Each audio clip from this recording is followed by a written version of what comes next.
This car is for sale. Because, you know, you can see the sign there. It says for sale. If you were at the Centennial Tea Party back in 2008, you probably saw this car here, and you probably remember the rainstorm that we had the night before the flea market opened. Okay, welcome back everybody. Let's switch this up a little bit while my parts washer is doing its thing. Last video we did all this. Now it's just a matter of loading that and getting everything clean. We're not going to reuse that pan. I'm going to get a new one.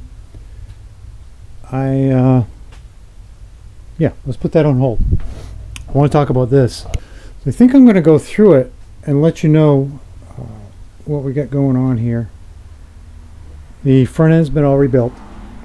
This is going back to 2009 maybe. We have the green Thunderbolt engine. I finally got a carburetor that runs right. So we got the original air cleaner back on. This is a 16:1 steering box. This car is kind of fast,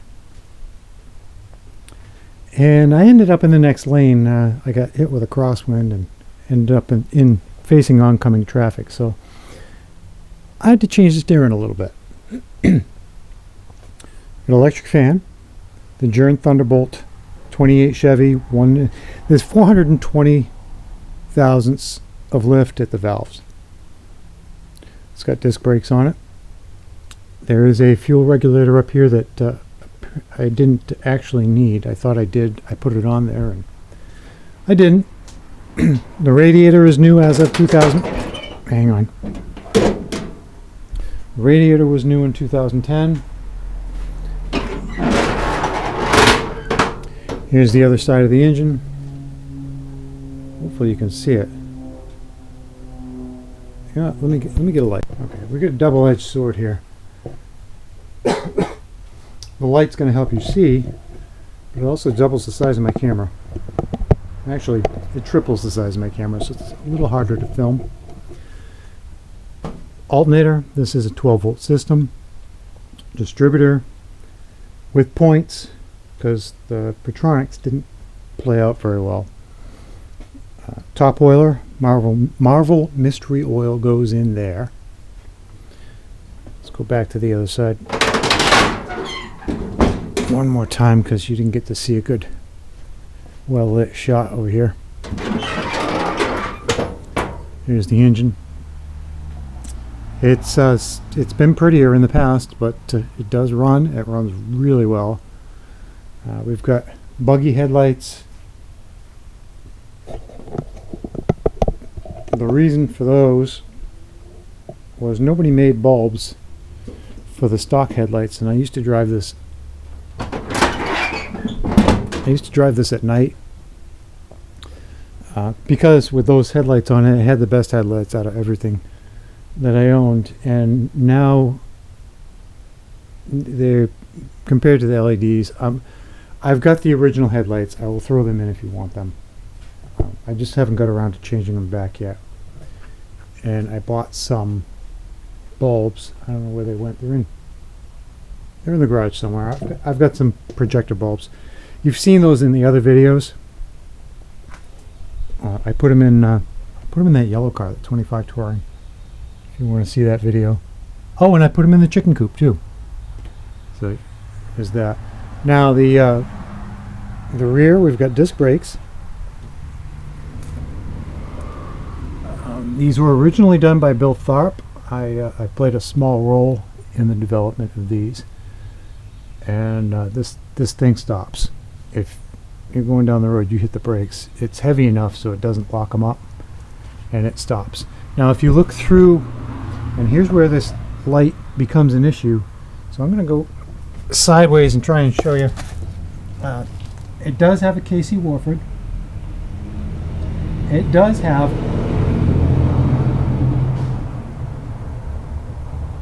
it is never quiet here. It does have modern needle bearings in the front of the drive shaft. If you go back to the end of the drive shaft, there are modern bearings in the pinion bearings. That's what I'm trying to say. Those are modern bearings.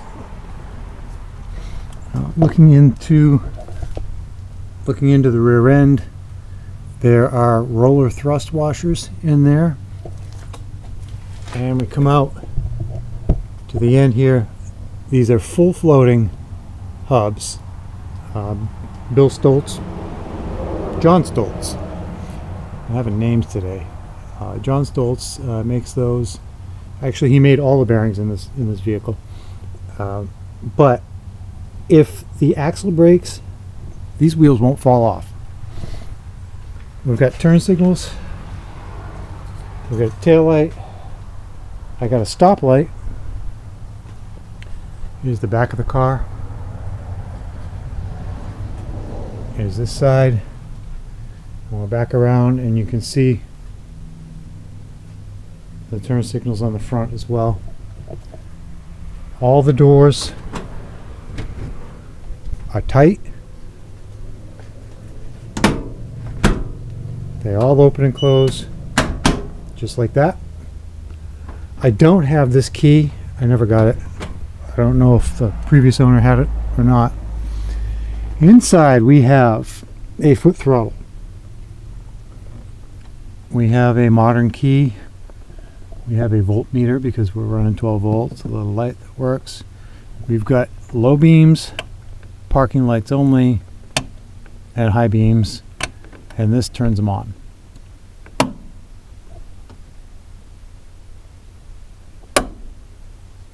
Actually, hopefully that came out. Choke. The throttle lever is not hooked up because they don't need it. We got our easy pass up there. Wiper, mirror, dome light works. The shades all work. You need the back one if you're going to drive this at night, because the headlights of the car behind you look like that in the windshield. So when I used to drive this at night, I would put that back shade down. You can't see back there, but you got your side mirror here, so it was an acceptable compromise. All these windows go up and down. They do work. These windows come down, but they only come down to about here. And when you open these all up, it is pretty much like a touring car with the top up. We do have a aftermarket steering wheel. The spark rod is not hooked up. I have that dialed in, so you don't need it. It's fully retarded when you want to start it, and as soon as it gets going, it picks up, and it's faster and faster. There's some tricks. Turn signals work, and it has hazards. I don't remember how to stick them on, but I feel like there's a catch on there. I don't know. I don't remember. This strap is broken. If you go to a Jeep supply store, the Jeep TJs, which is what I have there, both straps will fit here. I think I did it on one of them. Yeah, I think this is a TJ strap right here. It is. So the Jeep TJ straps will work. It does have a 12 volt starter. It has been rewired to be a 12 volt starter. And I think it's probably time for a new battery, but that's small potatoes. It is insulated, as you can see. This made a huge difference. My kids, when I first got this car, they sat in the back seat, started it up and went back up, and they're crying with their fingers in their ears because it was so loud. They couldn't stand it. I did not insulate the doors. I did insulate the back.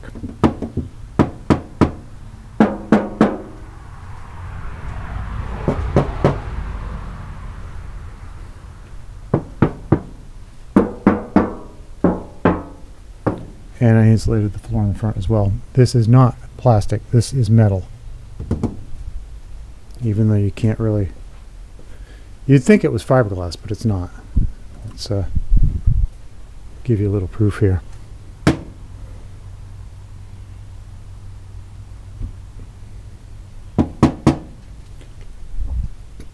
It is a very nice car. It is a very nice family car. We took this to Indiana in 2008, and this sat in the rain. If you were in at the Centennial Tea Party back in 2008, you probably saw this car here, and you probably remember the rainstorm that we had the night before the flea market opened. This was in front of my motorhome. I mean, by in front of my motorhome, I mean my motorhome was right here, that close. And we had one hellacious thunderstorm. I mean, lightning was just bang, bang, bang, bang, bang, bang, bang, bang, bang, bang, bang, bang, bang, bang, bang, bang, for like an hour. You could have read a book by it. And I decided I wanted to check on the car, so I crawled down out of the bunk and looking out the windshield, and I'm literally this far away from the car. I could not see the car through the rain, and I'm thinking, oh man, it's going to be soaked in there. We get up the next morning, the rain had stopped, and this car was bone dry inside. There was not a drop of water in it. So we went around the campground and we're checking out. We had nothing to do until noon, so we kind of putted around a little bit, and we drove through the campground, and everybody is wringing their seats out. They're taking the coil boxes off the firewall and dumping the water out of them. I mean, everybody was just soaked except for us. So that was a fun trip. But my family's grown. Divorced. I'm all alone now. I'm single, ladies. And I think it's time that this goes to someone that's going to use it. And that's not me. I do have, and if you're still here after all this, thanks for watching and all that, but I do have about $40,000 invested in this car. I am asking $30,000 for it. I know it's a lot of money for Model T, but it is a lot of Model T. You're getting the patina. The paint has aged quite a bit. These are reflectors. It does have Dynabeads in the wheels. The wheels are balanced. Probably take Garfield off, and I'll probably take Felix off when I take the plate off. Probably the Route 66 tag will come off too, and I'll hang it on the wall in the garage. But I think this car needs a new home. And if you're interested in it, please write me. If you can't figure out how to write me, which is pretty easy, it's gen3antiqueauto@gmail.com. But if you can't figure it out, and you can leave a comment, put your email in the comment, and I will write you or send my phone number or whatever. But this needs to go to a new home. I'm liquidating assets is what I'm doing here, and this is a fairly significant one for me. So I'll be very sad to see it leave, but if it's going to make another family happy, I think it's the right thing to do, given my current circumstance. I'm not quitting. I'm still doing engines, still doing restorations, but I need a new shop. This one's too small, and this will help me get towards that goal, maybe. So, all right, I'm done gassing on. If you want the car, oh, this opens, by the way. This does work. It opens up and blows air at you. Let's get the little lever here. It's a ball chiller.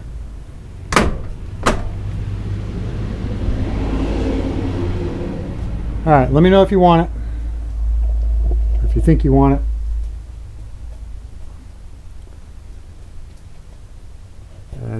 Next video is going to be either the Jeep, I've got an upgrade for that, or we'll be back on this engine. We've got some surprises for you on this one, I'll tell you. We got multiple surprises playing out here. This is not going to be a stock engine. This is going to be something special. So thanks for watching, and I hope you come back for the next one.